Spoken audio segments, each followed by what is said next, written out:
Bonjour, nous sommes des élèves de 6e du collège Denis Diderot. Aujourd'hui, nous allons vous présenter plusieurs sujets comme le coronavirus, la serre, le cinéma et encore plein d'autres. Je vous laisse avec Lana et Amel qui vont vous parler de ce qui nous suit depuis un an. Le coronavirus a commencé en Chine. Le 17 novembre 2019 a eu lieu le premier cas de Covid-19 en Chine, à Wuhan, et s'est répandu dans tout le monde entier. Le 8 décembre 2019, plusieurs dizaines d'autres cas apparaissent. Le 24 janvier, 3 cas de Covid-19 sont confirmés en France. Pendant le confinement du 17 mars au 10 mai, il y a eu une pénurie de papier toilette et de pâtes. Les magasins non alimentaires ont été fermés. Les magasins alimentaires sont restés ouverts. Nombre total de cas dans le monde. 124 796 058. Guérison. 70 789 761. Et les décès. 2 743 520. Le premier décès en France a eu lieu le 3 février. La pandémie a fait au moins 2,73 millions de morts dans le monde depuis fin décembre. Au lycée, les lycéens sont en demi-groupe une semaine sur 2 ou par vidéoconférence. À partir de 6 ans, en CP, le masque est obligatoire à l'école. En dehors de l'école, le masque est obligatoire à partir de 11 ans. Les vaccins contre la Covid-19 de Pfizer, BioNTech, Moderna et AstraZeneca continuent d'être administrés en Europe. Mais les doses manquent et la Commission européenne va freiner les exportations. Le vaccin de Johnson & Johnson à dose unique devrait arriver en avril. Prenez bien soin de vous. Merci à elle. Un politique russe est condamné à 2 ans et demi de prison. Noah et Hugo vont vous en parler. Merci Cyril. Les proches d'Alexei Navalny s'inquiétaient jeudi dernier de la santé de l'opposant, faute de pouvoir le rencontrer dans sa prison. Et cela malgré les affirmations des services pénitentiaires russes jugeant son état satisfaisant. Leonid Volkov, un des plus proches collaborateurs de M. Navalny, ne croit pas aux déclarations des autorités. Mercredi dernier, l'avocat de M.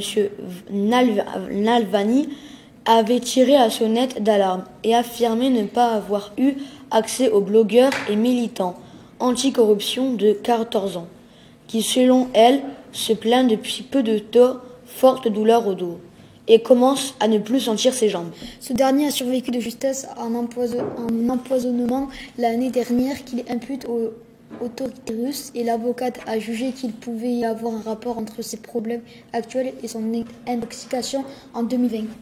Les services pénitentiaires FSIN de la région de Vladimir, près de Moscou, où est emprisonné l'opposant, ont réagi jeudi matin en affirmant que des examens médicaux avaient été effectués à la demande des détenus et que l'état d'Alexei Navalny a été jugé stable et satisfaisant. Condamné en février à 2 ans et demi de prison pour une affaire de fraude datant de 2014 que lui-même, les ONG et de nombreuses capitales occidentales jugent politique, l'opposant le plus connu du président russe, Vladimir Poutine, est emprisonné depuis début mars dans une prison réputée très dure à 100 km de la capitale russe.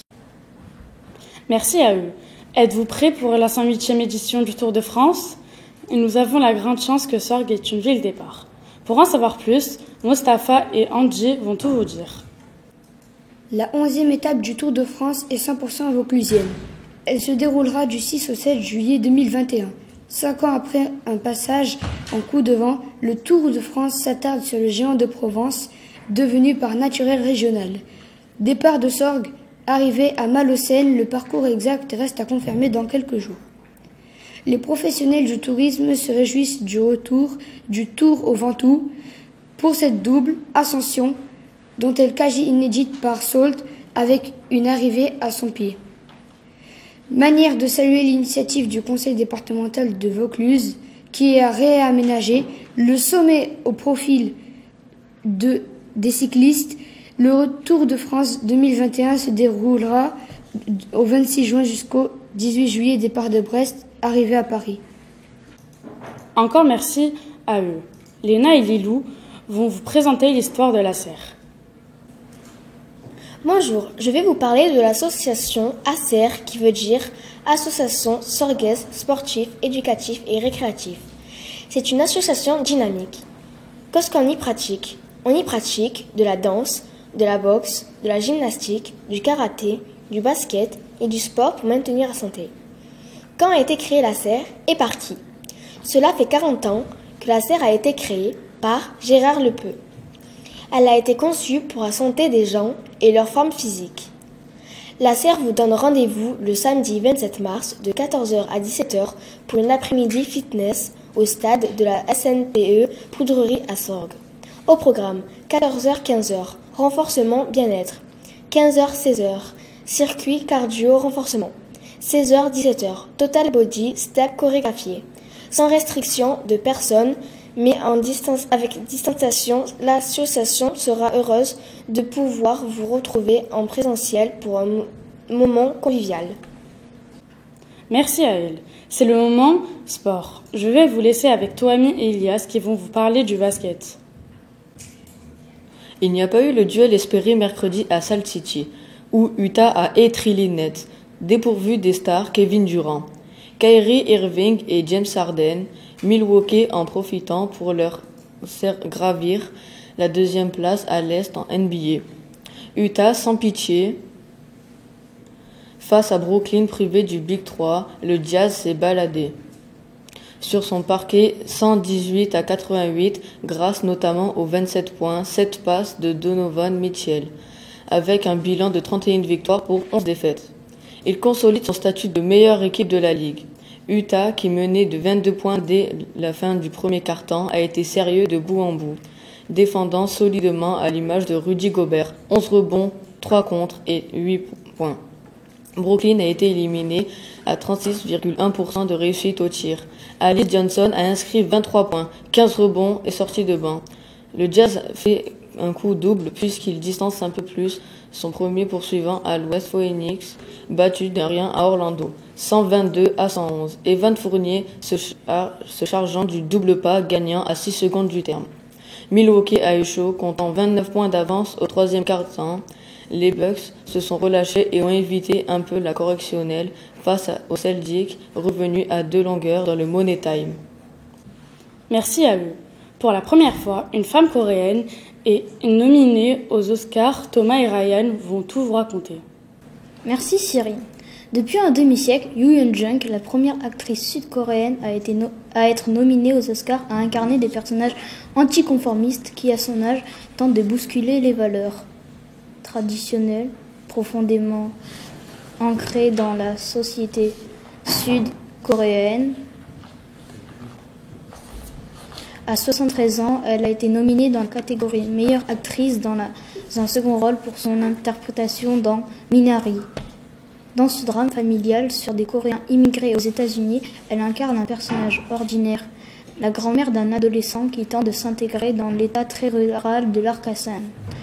Les critiques ont salué ce long-métrage, une production américaine essentiellement en Corée, qui a obtenu la semaine dernière 6 nominations aux Oscars, dont celle du meilleur film, du meilleur réalisateur et du meilleur acteur.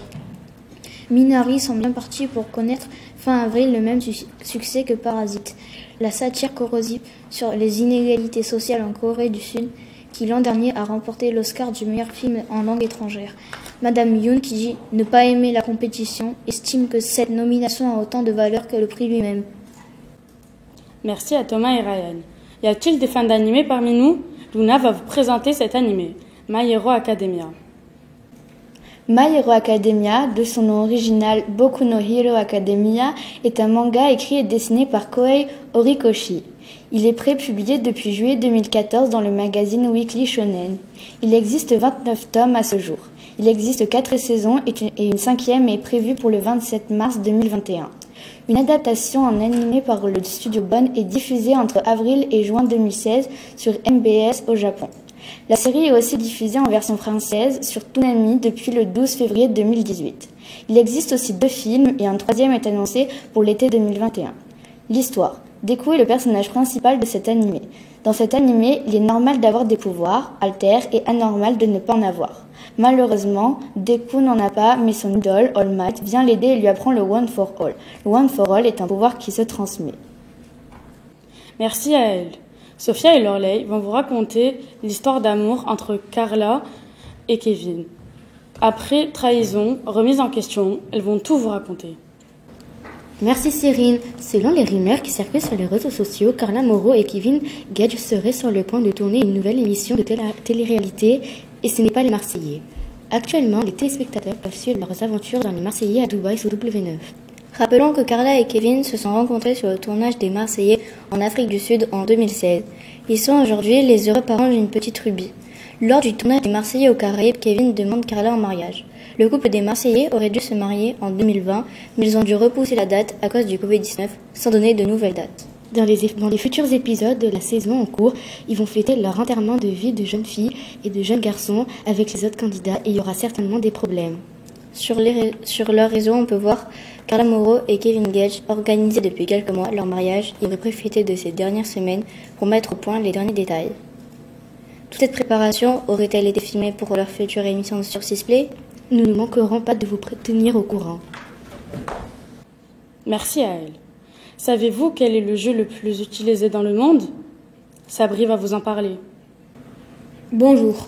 Le jeu Fortnite a été créé en 2011. Il n'y avait que le mode Sauver le monde, puis il y a eu le nouveau mode Battle Royale en 2016. Il y a 350 millions de joueurs inscrits. Le créateur de Fortnite est Darren Sugg. Le but du jeu est d'éliminer les joueurs avec des armes pour être le dernier survivant. Accessible gratuitement sur tous les supports, consoles, smartphones, PC, Fortnite a généré 1,8 milliard de dollars de recettes. En 2019, selon le cabinet spécialisé Superdata, son modèle économique permettant de réaliser des micro-achats dans le jeu pour accéder à des contenus additionnels, modèle freemium, est devenu dominant dans les jeux vidéo. Il y a de la monnaie virtuelle V-Bucks qu'on peut acheter avec carte bancaire, une carte PlayStation ou PC, Switch. Avec ces V-Bucks, on peut acheter des skins et le fameux pass de combat. Toutes les fins de saison, il y a un événement sur le jeu pour faire avancer l'histoire du jeu et finalement passer à la nouvelle saison. D'ailleurs, le célèbre joueur Neymar va faire une collaboration avec Fortnite et sera présent dans le pass de combat de la saison. Il y a eu des teasers comme des vidéos sur le compte Instagram de Neymar. La toute première collaboration avec Fortnite est la Twitch Prime, puis il y a eu Marshmello, Jordan, Travis Scott, Ninja, Loserfree et TikTok, etc. Il y a eu malheureusement la dispute avec Apple qui prenait 30% des revenus. Suite à un procès, Fortnite a été banni de l'Apple Store et du Google Play Store jeudi 20 août. Merci Sabri. Dans un cirque, 2 éléphants se sont battus. Luna et Emma vont tout vous raconter de ce qui s'est passé. Une éléphante a frappé la seconde d'un coup de trompe avant de sortir de la piste. Elles avaient pour but d'attirer l'attention du dresseur, mais cela a dégénéré. Les spectateurs du rang de devant ont quitté les sièges et sont partis de peur que les éléphantes les écrasent. C'était une dispute violente, mais aucun spectateur n'a été blessé. En ce moment, Jenny et Magda sont sereines, bien alimentées et en bonne forme. Malheureusement, ces incidents arrivent souvent car les animaux sont maltraités. Merci à elle. Afsa et Méline vont vous présenter la météo avec des températures plutôt chaudes.